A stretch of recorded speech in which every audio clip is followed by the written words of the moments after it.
सो स्वागतम guys, welcome back to the channel. तो speed source ओवरिंग के न्यू एपिसोड में आप सबका स्वागत है। तो कुछ टाइम पहले अगेंस्ट द स्काई सुप्रीम को हमने अपलोड किया है। अगर आपने उसको नहीं देखा तो उसको देख लेना और बेल आइकन ऑल पे सेट करना, क्योंकि आजकल वीडियो अपलोड होने के बाद में भी उसका नोटिफिकेशन नहीं जाता सबके पास में। तो एपिसोड के स्टार्टिंग में हम देखते वहाँ पे सिंगयू का सन पूरी तरीके से अपना आपा खो रहा था और उसके ऊपर बहुत ही ज्यादा एनर्जी आने लगता है, जिसको देख के वहाँ पे आइविंग कहने लगती है अगर ऐसा ही करोगे तो तुम मारे जाओगे। वहीं पे दूसरी तरफ सिंगयू का सन बहुत ज्यादा गुस्से में कहने लगता है आखिरकार आपने यहाँ पे ऐसा क्यों किया, मैं तुम्हें छोड़ूंगा नहीं। और वो वहाँ पे बहुत ज्यादा पावरफुल अटैक सिंगयू के ऊपर करने लगा था, जहाँ पे सिंगयू उसके हर एक अटैक से बचते हुए सोचने लगता है मैं यहाँ पे सिंगयू के बदले में इसे सबक जरूर सिखाऊंगा। अगर यहाँ पे सिंगयू की गलती हुई तो उसके ब्लेम को भी मैं लेने के लिए तैयार हूँ बाद में जाके, बट अभी के लिए इसको यहाँ पे सबक तो सिखाना ही पड़ेगा, क्योंकि यहाँ पे एम्परर होके ऐसी हरकतें करना किसी को भी शोभा नहीं देता। और हम देखते वहाँ पे सिंगयू अपने 13 स्टाइल गेल शॉट का यूज करते हुए उस टेक्निक का यूज करके वो उसमें सनफायर को मर्ज करके एक पावरफुल स्लैश अटैक करता है, जिसकी वजह से हम देखते वहाँ पे सिंगयू का सन इंजर्ड होते हुए पीछे गिर गया था और एकदम से सिंगयू उसके पास में आते हुए उसे मारते हुए कहने लगता है ये पहला सातों जनरल के ऊपर शक करने के लिए जो यहाँ पे तुम्हारे रॉयल फैमिली और यहाँ पे ह्यूमैनिटी को बचा रहे हैं। और हम देखते सिंगयू उसे मारते हुए कहने लगता है ये दूसरा खुद गलती करके दूसरों के ऊपर ब्लेम लगाने के लिए। और हम देखते वो वहाँ पे तीसरा अटैक करता है स्लैश अटैक, और वो कहने लगता है ये तीसरा तुम यहाँ पे एक एम्परर होके अपने रिस्पॉन्सिबिलिटी को भूल गए। इतना कहते हुए सिंगयू उसके पीछे आ गया था और उसके पीठ में अपने पैर को रखने लगता है, जिसको देख के वहाँ पे वो अपने स्पीयर को लेते हुए सिंगयू के ऊपर अटैक कर देता है, बट हम देखते सिंगयू वहाँ पे बच गया था। और हम देखते वहाँ पे सिंगयू का सन अपने पाव को और भी बढ़ाने लगता है और हम देखते वो अपने एनर्जी को गैदर कर रहा था, जिसको देख के सिंगयू कहने लगता है इस शॉट को यहाँ पे दुश्मनों को मारने के लिए तुमने यूज किया होता तो यहाँ पे मासूम कभी भी सफर नहीं होते, उन्हें सफर करना ही नहीं पड़ता। अब हम देखते वहाँ पे सिंगयू अपने सी ऑफ कॉन्शियसनेस में चला गया था, जहाँ पे उसे फ्यूनिक्स स्लैश दिखता है और हम देखते वो वहाँ पे फ्यूनिक्स स्लैश का यूज करने लगता है, जिसकी वजह से वहाँ पे फ्यूनिक्स स्प्लिट आ गई थी, जिसको देख के वहाँ पे वुमेन कहने लगता है ये तो सिर्फ हमारे बॉस ही कर सकते। वहीं पे दूसरी तरफ फ्यूनिक्स स्प्लिट कहने लगती है 200 सालों के बाद में मैं आजाद हो गई। और हम देखते वहाँ पे सिंगयू अपने फ्यूनिक्स स्प्लिट से उसके ऊपर अटैक कर देता है और हम देखते वहाँ पे उसे रोकने की कोशिश कर रहा था, बट वहाँ पे फ्यूनिक्स स्प्लिट स्लैश अटैक बहुत ज्यादा पावरफुल होने की वजह से वो उसे रोक नहीं पाता और हम देखते वो अटैक डायरेक्टली उसे लग जाता है, जिसको देख के दूसरी तरफ वहाँ पे दूसरे लोग शॉक हो गए थे और वहाँ पे पांचों एम्पर सोचने लगते कहीं पे ये सिंगयू तो नहीं। वहीं पे दूसरी तरफ यूजे भी कहने लगता है आखिरकार कोई यहाँ पे इतना ज्यादा सिमिलर बॉस से कैसे हो सकता है, डिट्टू टेक्निक डिट्टू स्प्रिट है, मुझे लग रहा है वो हमारे बॉस ही है। और हम देखते हैं वाइबिंग बहुत ज्यादा इमोशनल होने लगती है, वो कहने लगती है फाइनली ह्यूमैनिटी का यहाँ पे बैकबोन वापस आ चुका है, बॉस आप आ गए। और हम देखते हैं जैसे सिंगयू नीचे आता है वहाँ पे वुमेन कहने लगता है बॉस आखिरकार आप अपने आइडेंटिटी को हमसे क्यों छुपा रहे हो, ये तो गलत है। अब उनकी बातें सुन के दूसरी तरफ वहाँ पे सिंगयू कहने लगता है आखिरकार तुम लोग फिर से मुझे बॉस क्यों बुला रहे हो। यूजे भी कहने लगता है मुझे पता है कि आप हमारे बॉस हो, वैसे भी आप यहाँ पे जिस स्लैश अटैक का यूज कर रहे थे फ्यूनिक्स वो तो बस हमारे बॉस ही कर सकते हैं। अब वहाँ पे उनकी बातें सुन के सिंगयू सोचने लगता है आखिरकार इस सिंगयू में और मुझ में यहाँ पे क्या कनेक्शन है। अब सिंगयू ये सब कुछ सोच ही रहा था, तभी वहाँ पे नांगो हुयायान आ गई थी, जो वहाँ पे अपने बेटे को उठाते हुए कहने लगती है सिंगयू आपको ऐसा नहीं करना चाहिए, बच्चे तो इनोसेंट होते हैं ना, वैसे भी यहाँ पे उसने गलती भी की होगी तो भी उसे नहीं मारना चाहिए आपको। इतना कहते हुए हम देखते नांगो हुयायान वहाँ पे सिंगयू की तरफ देख रही थी, जिसको देख के वहाँ पे सिंगयू को भी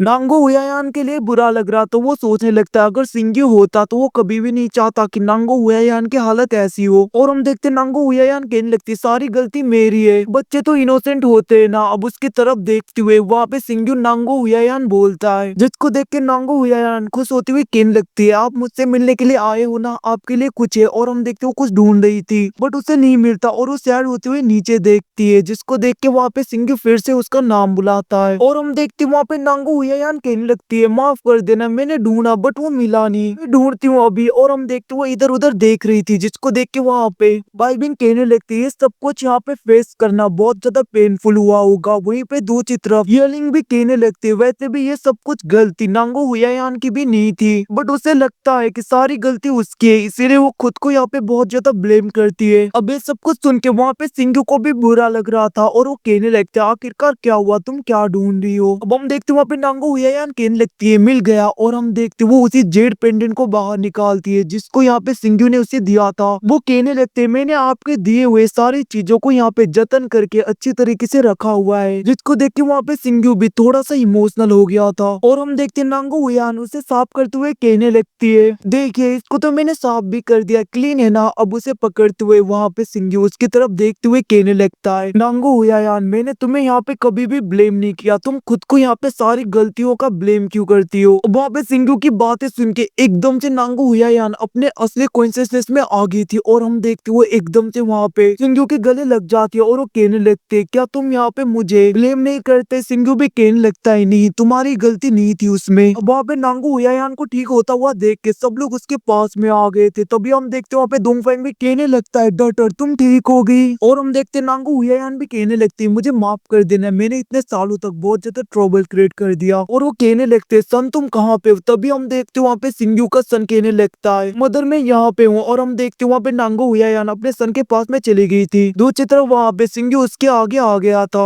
और हम देखते वहाँ पे नांगो हुयान का सन कहने लगता है मदर क्या मैं गलत हूँ, मैं गलत नहीं हूँ मदर। नांगो हुयान भी कहने लगते है मुझे पता है कि तुम गलत नहीं हो, तुम तो बचपन से ही बहुत ज्यादा ब्रेव हो। और वो कहने लगते हैं माफ कर देना सिंगू, मैं हमारे बच्चे को यहाँ पे अच्छा संस्कार नहीं दे पाई। और हम देखते नांगो हुयान कहने लगते हैं अब यहाँ पे इस थ्रोन को निकालने का वक्त आ गया, क्योंकि यहाँ पे इस थ्रोन को इसके असली मालिक के पास में जाना है। और वो लोग वहाँ पे सिंगू की तरफ देख रहे थे, जहाँ पे सिंगू भी सोचने लगता है कुछ टाइम के लिए मुझे यहाँ पे सिंगू की आइडेंटिटी टेम्पोररी लेनी चाहिए, क्योंकि डीमन पूरी तरीके से फ्रंट लाइन में आ रहे हैं और मुझे इसी वक्त में कोई ना कोई तरीका ढूंढना होगा। अब हम देखते वो अपने सिंहासन में बैठ गया था और वो नया किंग बन जाता है। और हम देखते सब लोग कहने लगते हैं हम आपको यहाँ पे मरते दम तक सर्व करेंगे। तभी हम देखते एक गार्ड आ गया, तो वो कहने लगता है मास्टर फ्रंट लाइन में डीमन ने यहाँ पे मैसिव अटैक कर दिया है। तभी हम देखते यूजे कहने लगता है बॉस अब हमें क्या करना चाहिए। अब उसकी बातें सुन के सिंगू कहने लगता है सबसे पहले ये सब कुछ कंट्रोल करने के लिए मैं यहाँ पे रॉयल पावर को 3 पार्टों में डिवाइड करता हूँ, मिलिट्री, पॉलिटिकल और लीगल। तो यहाँ पे फ्रंट लाइन में ल्यूसियानी रहेगी और दूसरी मिलिट्री पावर को यहाँ पे ल्यूसियानी कंट्रोल करेगी। और दूसरी बात मिस्ट्री ऑफ जस्टिस को यहाँ पे हु क्विंग कंट्रोल करेगा। हु क्विंग मतलब गाइस यहाँ पे सिंगू का सन, बट यहाँ पे पूरी पावर उसे नहीं मिलती, इसे यहाँ पे सब कुछ करने के लिए गवर्नमेंट ऑफ मिलिट्री से परमिशन लेनी पड़ेगी। अब वहाँ पे सिंगू की बातें सुन के वहाँ पे हु क्विंग हंसने लगता है और सिंगू कहने लगता है दूसरे पावर को मैं ही कंट्रोल करूंगा। अब हम देखते गोमैन कहने लगता है मास्टर तो फिर मैं यहाँ पे डायरेक्टली फ्रंट में जाके सबको बता देता हूँ कि आप आ गए, जिसकी वजह से उनके अंदर हिम्मत आएगी। अब उनकी बातें सुन के वहाँ पे सिंगू कहने लगता है बट इस आइडेंटिटी को तुम लोगों को यहाँ पे सीक्रेट ही रखना है, किसी को नहीं पता चलना चाहिए। गोमैन कहने लगता है पर क्यों बॉस। बट हम देखते वहाँ पे यूजे कहने लगता है बॉस के यहाँ पे अपने प्लान्स हैं। अब हम देखते वहाँ पे सिंगू कहने लगता है तो फिर जाओ और डीमन क्लैन को मतलब कि उन डीमन को पूरी तरीके से डिस्ट्रॉय करके जितने भी ह्यूमन रेस के यहाँ पे जगह हैं उन सबको वापस लेना है। अब हम देखते सिंगू की बातें सुन के सब लोग तैयार हो गए थे और वहाँ पे एम्प्रेस हुई भी कहने लगते इस बार हम यहाँ पे काउंटर अटैक करेंगे। तो गाइस एपिसोड खत्म होता है। Thanks for watching, bye bye, see you again.